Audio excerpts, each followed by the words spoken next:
Hey, this is Dr. Stan, and welcome to session number 5 on parenting on purpose. I think most parents, in fact, most parents that are like taking a course like this, they tend to be your more conscientious parents. Parents that are really bad, they don't watch stuff like this unless they're forced to by law. Well, anyway, so I'm assuming that you're already a good parent and just simply wanting to be better. One of the things I may have mentioned earlier is, in the parenting process, the more energy you put into parenting your toddlers and your young children, the less energy you have to put into dealing with your teenagers. And that's really quite true. I mean, really parenting, I think it should be for the young when you have energy, because toddlers can drive you nuts. And if you have more than a couple kids at home and diapers, etc., it's not easy. And so please give yourself a little break. If you're parenting young kids, it's the long haul that you're after, and it does take energy. So you want to front end load, if you will, the time that you spend with your kids, teaching them healthy values, having good boundaries. I mean, kids need to learn responsibility early in life, etc. Because the goal is to really have, as much as possible, trouble-free teens. Now, I looked forward to my girls becoming teenagers. I mean, they're finally able to carry on an actual intelligent conversation. They don't necessarily want to talk about anything important, but at least they can carry on the conversation. And I worked with teens, and I worked with very troubled teens. I'm going to give you an example of one, and really how to apply discipline. Because, there's a transition that happens about the time a child turns 12. And the Bible really speaks to that. At 12, remember, Jesus went to the temple with his parents, a bunch of other kids as well, the same age. But it was a time where it was naturally seen in ancient Israel that a young man, a young woman was being now prepared to apprentice into adulthood. So when Jesus returned, it says that he submitted himself. But it's first said that he grew in wisdom and knowledge and favor with God and man. And of course, as we've said before, if Jesus had to grow, how much more do we? And so, but that growth spurt, if you will, happens naturally, but also spiritually, intellectually, socially, emotionally, starting at the pre-adolescent to early adolescent time frame. 12 to 14 is a real critical time. That's why when I've pastored in the past, I used to do what we called blessing services. And it was really designed for our 12-year-old, 13-year-old boys and girls. I would ask the parents to spend some time just maybe even fasting and praying and coming up with a list of what they felt were the positive characteristics. No, I didn't want to hear any of the negatives, just the positive characteristics of their emerging young adult, so that we could pray those things and minister to them. And it was amazing what happened when we blessed them into their apprenticeship toward adulthood, is they tended to rise to the occasion. That is, we saw a significant increase in maturity even amongst the young teens. I mean, they were still squirrely, they still made mistakes, but because of how we ministered to them, it was the elders and the pastors, we would lay hands on them. I mean, sometimes there would be a real profound prophetic word for them. What it would do is it would increase their expectation that they're going to become a responsible, healthy adult. As I told my girls, remember, by the time you're 18, we want to retire from being parents. We want to be friends. We want to have a relationship, but we don't want to have to tell you what to do. And so really starting around age 12, there has to be this change. And that's where you stop saying, do what I say because I told you so. And it's more you become a coach with your kids. You spend more time asking questions. What is it you want to accomplish? What do you want to be when you're 18, 21? What college do you want to go to? And you begin to ask those kinds of questions, leading them in the direction of taking more and more responsibility. And part of one of the adages we used as parents was, listen, we know that you want more freedom. We want you to have more freedom because we really don't want to have to parent you. I don't want to have to tell you what to do. And so, listen, as long as you're responsible, we don't have to intervene. It's only when you're irresponsible that now we have to treat you like a preteen again. Please don't do that. But this is part of an ongoing kind of dialogue that we would have with our kids, and something I recommend to you, especially if you're dealing with teenagers. Now, it's from early on, you want to show love, which is more caught than taught. You want to help them to develop their healthy identity. That's part of why we teach on who we are in Christ. And, especially for Christian parents, you really want, God to be not peripheral to their life, but the center of their life. You want them to learn to love the Word of God themselves in prayer and church, etc., etc. And so that has to be demonstrated, modeled. I've had many parents ask me, well, my teenager doesn't want to go to church anymore.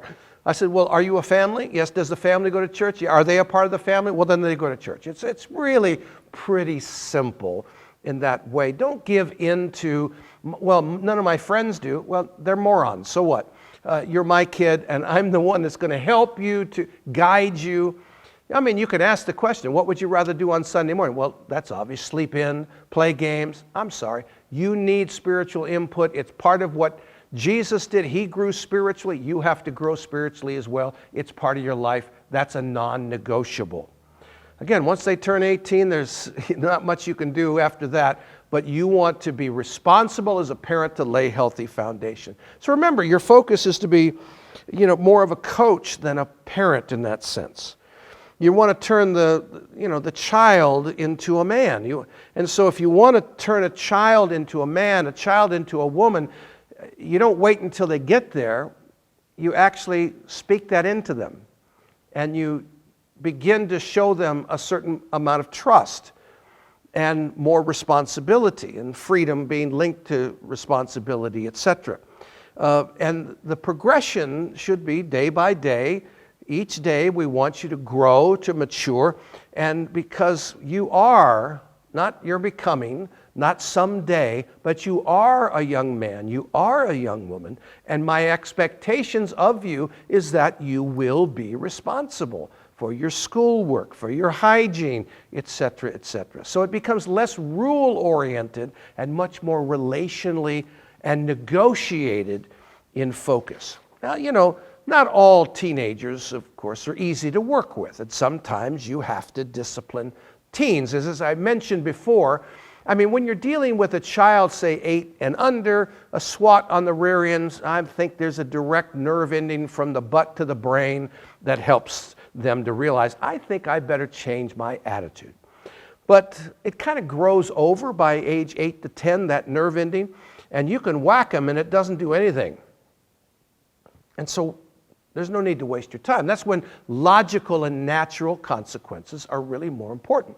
As we mentioned before, a logical consequence is simply the consequence of your irresponsible behavior is you lose a privilege or you get something done and it's kind of taken care of for you. Logical is a punishment, if you will, a correction that fits the crime.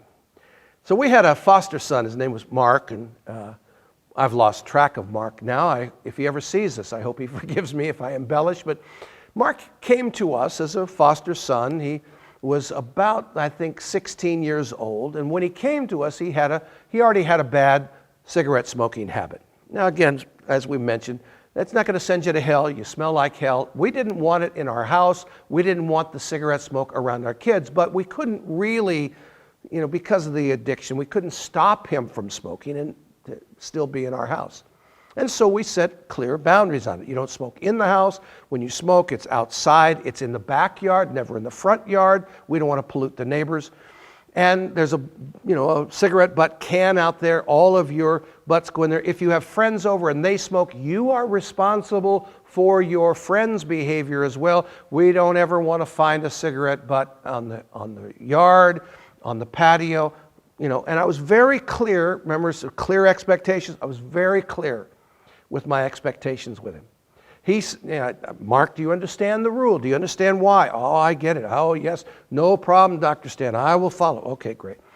And so, a few days later, I would go out and check, and inevitably, and it's a good day when this happens, we found some cigarette butts in the backyard. So I called Mark and I said, look here, there's cigarette butts here. None of the other boys that we were fostering at the time, they smoked, so it was, and I didn't smoke cigarettes, and my wife didn't smoke, and my under teenage daughters didn't smoke cigarettes. So we knew pretty much by the process of elimination, it was Mark. And so I said, Mark, what happened? And first he denied it. I don't know. Mark, come on. Well, my friends. Didn't you agree that you're going to be responsible for your friends? Oh, yeah, I did. Okay, listen, I understand. We make mistakes. I'm feeling kind of gracious that day. Just clean it up, put it away, and you're done. That was it. No other consequence. But I reminded him again, now please don't test me, because there's some logical consequences that will come your way if you don't do what is expected. Remember, we're dealing with freedom and responsibility. Freedom, responsibility. Okay, so a few days later, came outside again, looked at the back. Remember, you have to have follow-through, supervision, and then consequences as necessary. So this next time we found cigarette butts again, I confronted Mark. I said, he admitted, yes, it's mine. And he said, I'll clean it up. I said, great. And when you're done, come see me in the garage. He didn't know what that was. Created a little anxiety for him. That's a good thing. Kind of motivates kids. Anyway, he came into the garage and I said, Mark, I just want to introduce you to your new best friend. He said, what is that? I said, well, this is a trash can. And it was about a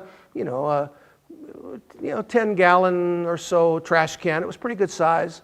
I said, Mark, meet your trash can, meet Mark. Now, Mark, here's the thing.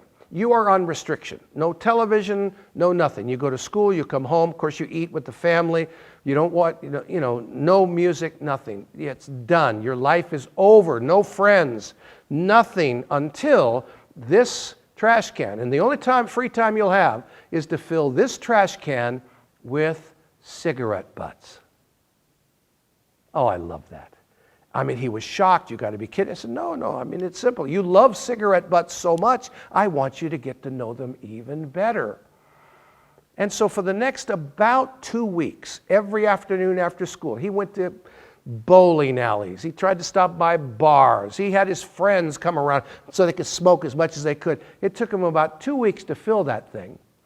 It was all done. I said, okay, just dump it, clean out in the trash, and clean out the trash can, and hey, you're off restriction. You know what? I never found another cigarette butt in our yard. In fact, to this day, and I don't know if Mark still comes around to pick them up, but they're gone. Look, logical consequences. It's a consequence that fits the crime. Now again, we had a bit of a hook. Mark lived with us. If he wanted to stay living with us, he had to do what we wanted him to do. But clearly, remember, with teenagers, the goal is adult by 18. That's what our society says. And the goal is to give them increased freedom as they show increased responsibility. Your goal is to coach them and come to covenantal, if you will, agreements on what's expected, and then you supervise that, you follow through, you give consequences as needed. But when you give it, it's almost apologetic. I'm so sorry I have to do this. I don't want to be the parent.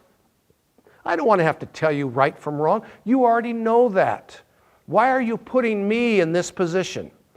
Because really, when you come to the agreements, it's no longer you're making me, you're shaming. No. You agreed.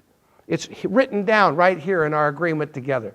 When you do that and you hold your teenagers accountable, what you'll find in the vast majority of the cases, they will not only comply, but they will thrive, because it's inherent in every human being to want to grow and mature and to experience all that life has for them. Hey, well, we've got one more session we're going to go through on some general principles about parenting, so we'll see you next time.